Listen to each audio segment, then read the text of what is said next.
শিক্ষার্থীরা, তোমরা যারা বার্ষিক পরীক্ষায় সর্বোচ্চ ভালো ফলাফল পেতে চাও, তোমরা আমাদের এই আর্য পাঠশালা চ্যানেলটি সাবস্ক্রাইব করে রাখো।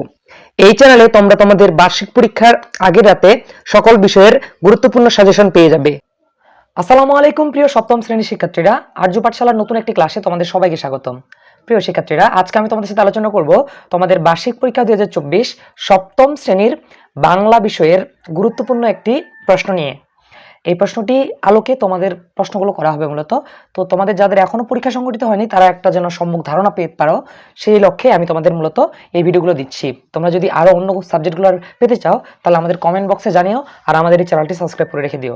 দেখো, আমাদের সময় থাকবে 3 ঘন্টা এবং পূর্ণমান হচ্ছে আমাদের 100 মার্কস। তো দেখো, লেখা আছে বিশেষ দ্রষ্টব্য দক্ষিণ পার্শ্বস্থ, যে দক্ষিণ পাশে যে নাম্বারগুলো রয়েছে এগুলো হচ্ছে পূর্ণমান জাপক। ক বিভাগে দেখো, ক বিভাগ হচ্ছে নৈবিত্তিক অংশ, যেখানে মোট 25 মার্ক থাকবে। আর আমরা জানি যে ক বিভাগের দুটি অংশ রয়েছে, একটা হচ্ছে আমাদের বহু নির্বাচনী প্রশ্ন, যেখানে বহু নির্বাচনী প্রশ্ন 15টা থাকবে এবং এক কথায় প্রশ্ন থাকবে 10টা। তাহলে দেখো, বহু নির্বাচনী প্রশ্নগুলোর উত্তর সঠিক সঠিক উত্তরগুলো খাতায় লিখতে হবে এবং এক কথায় প্রশ্ন উত্তরগুলো কি করতে হবে, খাতায় লিখতে হবে। দেখো, 1 নম্বর প্রশ্ন হচ্ছে কোনটি অঘোষ মহাপ্রাণধ্বনি। খ হচ্ছে শুদ্ধ বানান কোনটি। 3 হচ্ছে যে কোনটি ভাষিক যোগাযোগ। 4 হচ্ছে প্রত্যয় সাধিত শব্দ কোনটি এবং 5 হচ্ছে যোজকের উদাহরণ কোনটি। 6 হচ্ছে যে এই এই এই বতনে চলা যায়, চলা ভাব, এখানে ভর কি প্রযোজ্য হয়েছে ব্যাখ্যা করতে বলা হয়েছে।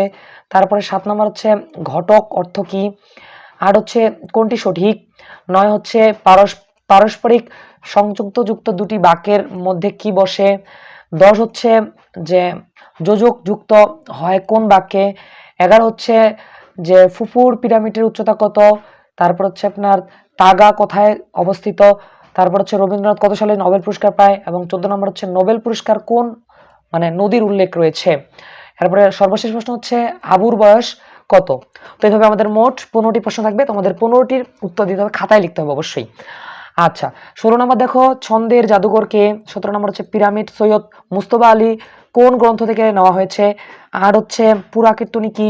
9 হচ্ছে যে কালান্তর গ্রন্থটির লেখক কে এবং 20 হচ্ছে আমাদের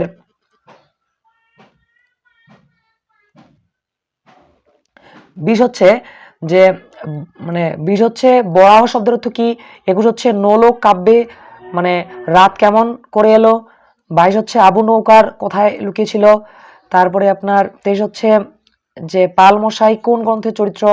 লিফলেট কি কাজে ব্যবহৃত হয়। আবু যে বিলে মাছ ধরতো তার নাম কি। এভাবে অনেকগুলো আমাদের 6টি প্রশ্ন দেওয়া রয়েছে, 10টি প্রশ্ন রয়েছে, 10টি প্রশ্ন তোমাদের খাতায় উত্তরগুলো লিখতে হবে। এরপর হচ্ছে রচনামূলক অংশ, যেখানে মোটামুটি 75 মার্কস। তো আমাদের 10টা প্রশ্ন থাকবে সংক্ষিপ্ত প্রশ্ন, যার প্রতিটির জন্য 2 মার্ক থাকবে। দেখো, 10টা প্রশ্ন হচ্ছে গল্প উপন্যাসের মধ্যে পার্থক্য কি। 2 নম্বর হচ্ছে ঘোষ ও অঘোষ ধ্বনি কি। সুখ শব্দের মুখ্য ও গৌণ অর্থের প্রয়োগ বাক্যে দেখাও। 4 হচ্ছে কলন চিহ্নিত দুটি ব্যবহার লিখো। 5 হচ্ছে পিরামিড কেন নির্মিত হয়েছে। 6 হচ্ছে কত কাল ধরে রচনায় দুজন প্রাচীন সংস্কৃতি কবি কোন বিষয়ের কবি এনেছেন। 7 হচ্ছে মাঝি কাব্যের ছেলেটি কোন কোন বাবার পেশা বেছে কেন বাবার পেশা নিতে চায়। 8 হচ্ছে মায়ান 8 হচ্ছে ময়নামতির তীর চর কাব্যের কৃষকরা কিভাবে আখের খামার পাহারা দেয়। 9 হচ্ছে আল মুহাম্মদ দুটি মহাকাব্যের নাম লিখো। 10 হচ্ছে আবু মাছ ধরার উপকরণ কি দিয়ে তৈরি করেছিল।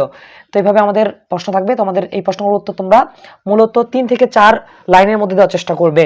এরপর হচ্ছে রচনামূলক প্রশ্ন দৃশ্যপটবিহীন, এখানে মোট তোমাদের প্রশ্ন থাকবে 5টা, দিতে হবে 3টা, আর প্রতিটির জন্য 5 মার্ক, 3 5 15 মার্ক। 11 হচ্ছে দেখো শব্দগত প্রকার ও কি বাক্যের প্রত্যেক প্রকার শব্দের প্রয়োগ দেখাও। 12 হচ্ছে শব্দগুলো দিয়ে একটি করে মুখ্য অর্থে 2টি করে গৌণ প্রয়োগ দেখিয়ে বাক্য তৈরি করে নির্ধারিত শব্দ মাথা, হাত, চোখ, মুখ, কান। 13 হচ্ছে নিচের অনুচ্ছেদটি প্রতিশব্দগুলো বসিয়ে সাবলীল ভাষায় অনুচ্ছেদটি পুনরায় লিখো। দেখো, অনুচ্ছেদটি একটা দেওয়া রয়েছে, এখান থেকে পড়ে নিয়ে তোমরা সাবলীল ভাষায় লিখবে। 14 নম্বর হচ্ছে নির্ধারিত বিরাম চিহ্ন ব্যবহার করে একটি বাক্য লিখো। কলম, কলন, তারপর হচ্ছে সেমিকলন, তারপর হচ্ছে লোপ চিহ্ন, উচ্চারণ চিহ্ন ইত্যাদি।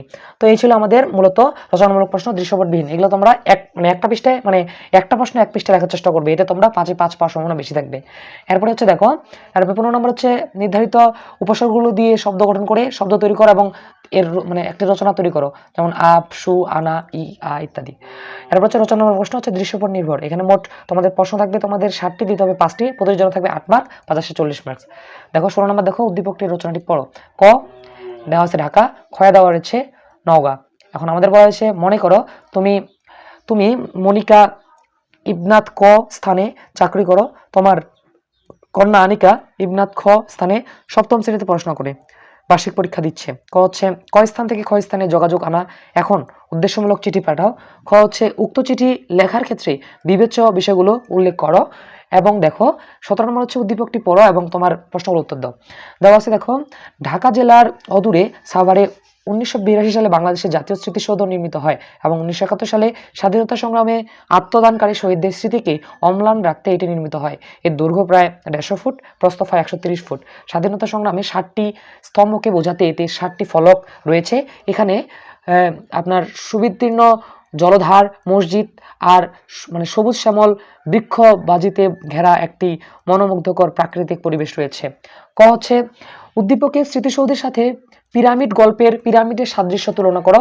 খ হচ্ছে পিরামিড ও স্মৃতিসৌধ উভয়ই এক নিপুণ কারুকার্য, উক্তিটি যৌক্তিক বিশ্লেষণ করো বা আলোচনা করো। এরপরে দেখো একটি কবিতা দেওয়া রয়েছে যে আমার বাড়ি যাইও ভ্রমর, বসতে দিব পীরে, জল পান যে করতে দেব শালিক ধানের চিরে, শালি ধানের চিরে দেব বিন্নি ধানের খই, বাড়ির পাশের কবরিকলা গামছা বাঁধা দই। তো এই কবিতাতে সুন্দর একটা কবিতা।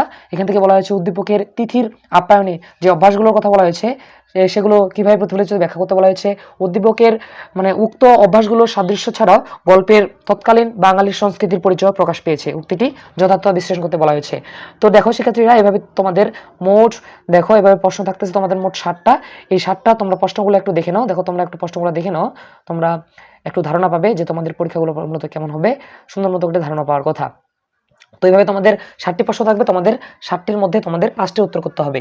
আর এগুলো একটু বড় করে দেওয়ার চেষ্টা করবা যেন তোমরা ফুল মার্কস পেতে পারো। তো শিক্ষার্থীরা আজকের এই পর্বটি আমি এখানে শেষ করছি। পরবর্তী ক্লাসে তোমরা কোন কোন বিষয়ের এরকম সাজেশনমূলক ভিডিওগুলো চাও এবং দিক নির্দেশনামূলক ভিডিওগুলো চাও তোমরা আমাদের কমেন্ট বক্সে জানিয়ে দাও এবং তোমরা চ্যানেলটি সাবস্ক্রাইব করে দেখো। এরকম নিত্য নতুন ভিডিও পেতে গেলে অবশ্যই তোমাকে চ্যানেলটা সাবস্ক্রাইব করতে হবে। পরবর্তী ক্লাসে আমন্ত্রণ জানিয়ে আজকের এই ক্লাসটি আমি এখানে শেষ করছি।